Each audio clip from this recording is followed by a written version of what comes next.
Hey guys, I'm here with Nabi. We are here to do the 2 Spooky Halloween BJD Monsters tag by goshogee.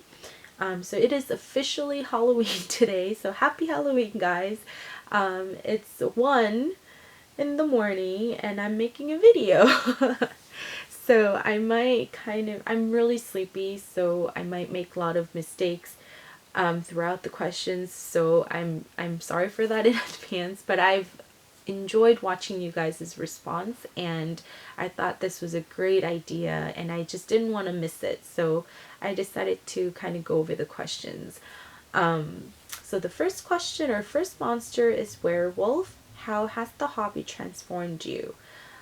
So this hobby actually initiated a lot of the first time experience for me, as far as the face up, making items for my dolls, making wigs for my dolls, making some, I guess I'm starting to sew and learning the sewing machine, taking photos and making YouTube videos. They're all kind of things that started with BJD hobby.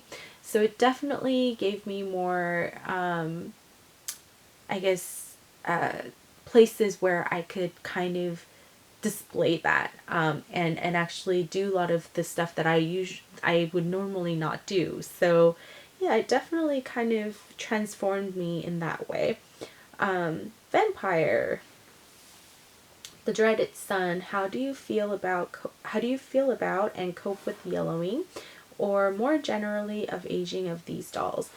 I actually don't mind it. I do have a handful of dolls that have mellowed out or mellowed down a little bit, and I think one of the dolls is from like 2009. So it's been a while. So she does definitely carry this yellow hue to her, but it doesn't bother me at all. So I don't really mind it at all. The third monster is Frankenstein. Have you ever modded a doll? Tell us about it. If you could magically try and mod without fear of failure, what would you like to try? I've never modded a doll. I have been meaning to do a little bit of sueding, but I haven't done that either. So even Nabi's head, still to this day, it wobbles. I definitely should start with those, but if I can do something without any kind of failure, I do want to open up a little bit of my Switch doll How Was I shape, just because it's just so narrow. I think it's really hard to capture how he actually looks in person, but I don't know. That's just something that I would like to do. I don't know if I would actually do it, but yeah, that's one thing.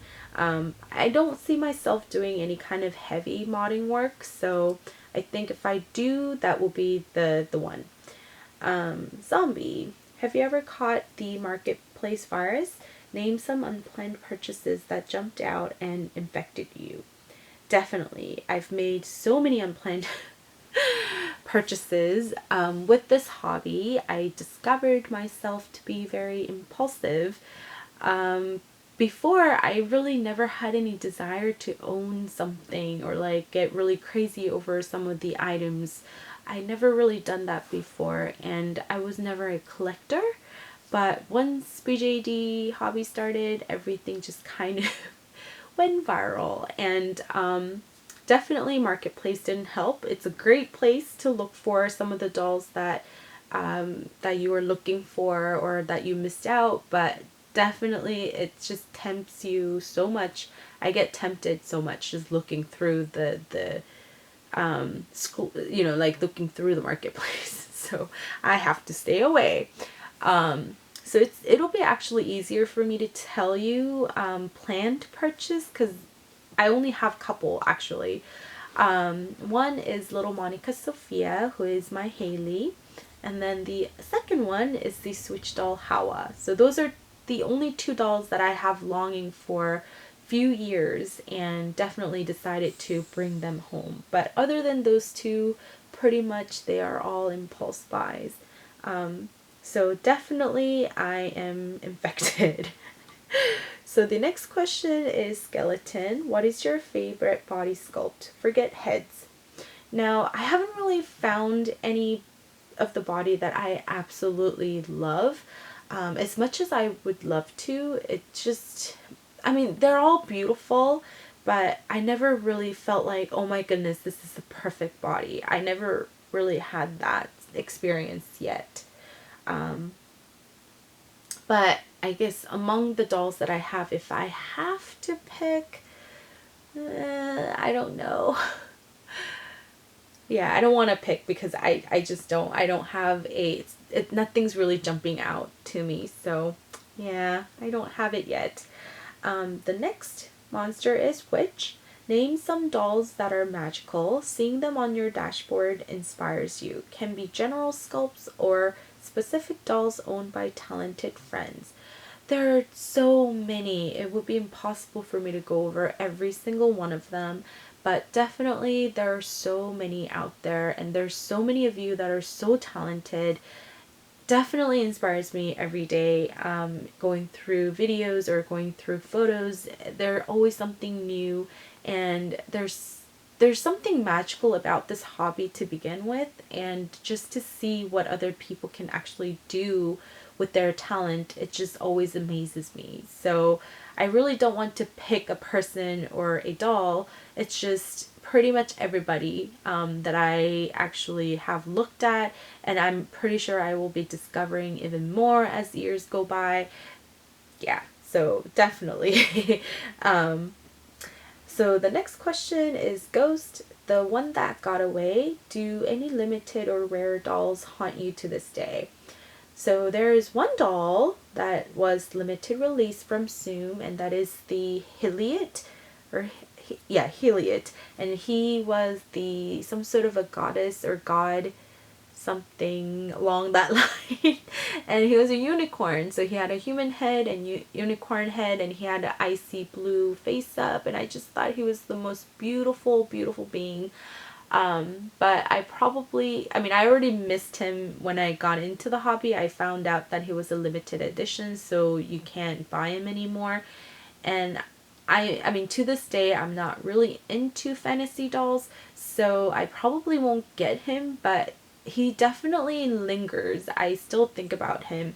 And also the other doll is a event head, and that is the Minifee Chloe vampire head that I once owned, that I sold because at the time I didn't know that you can mod the head, and yeah, so I sold it because I was like, well, I don't need another, because I felt like she was kind of almost same thing as a sleeping head, so I decided to sell her, and I regret it so much.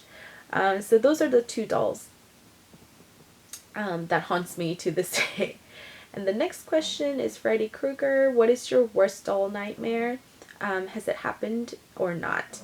I really don't have a nightmare as far as my dolls go, but the things that kind of pops up in my head is that some companies, I had this couple times happen to me. I made a purchase, and because the nature of the hobby, I waited over a month or so, and when I contacted them, they just disappeared on you, or on me, and probably a lot more people too, because they were pretty reputable companies, and they did that, and it was just really sad, and it was very upsetting for quite some time. So yeah, those are kind of things that kind of pop into my head. And also getting a secondhand doll that is in very poor condition, that's really never fun, even though you kind of expect that, they might have some wears and stuff because they've been, like, owned by other people. But when you get the doll and when you see the condition that they're in, it's just kind of, oh my goodness, oh my goodness.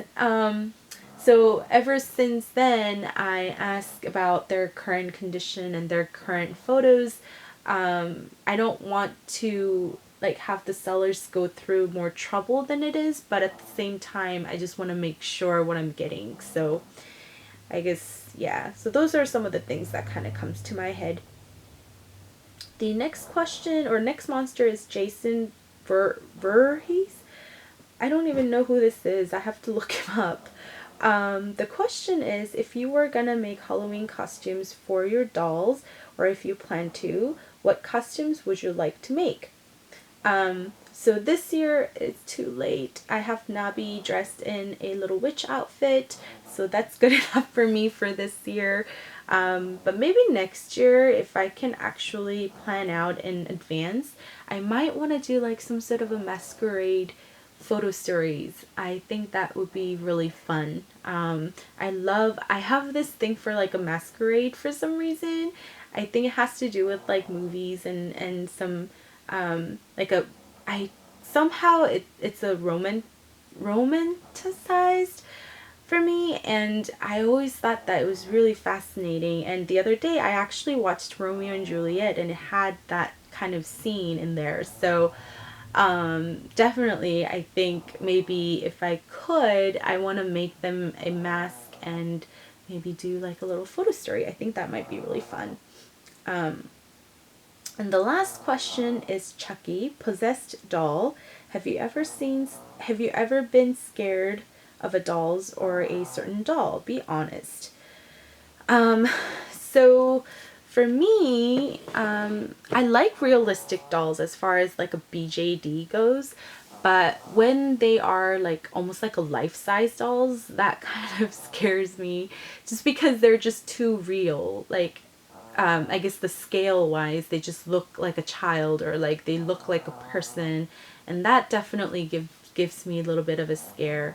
There was an incident. I thought this was really fascinating because I just kind of saw it like in a show that was featured in a Korean like a show, and in Japan there was a mannequin that looked very realistic, and this guy fell in love with that mannequin, and he would just show up in front of that shop for like years and years, and he tried to steal the mannequin. And actually I don't know if it was a government or I don't know what it was, but they actually forbid to have that particular mannequin out in the show windows and stuff. So I thought that was kind of creepy too, just because they're just so realistic. It just is a little bit scary.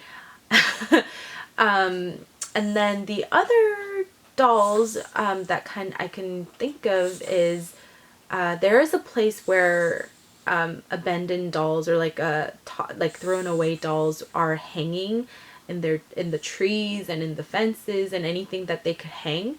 I don't know who started it, and I think this is in some sort of a Mexican island. I don't know where exactly, but it is scary. I saw a few photos, and they're just dangling on the trees and fences and stuff, and it definitely gave me a little bit of a scary feel. So yeah, I think first off, they are thrown away, they're neglected, and then the fact that they're just like hanging on there, kind of, it's a little bit scary.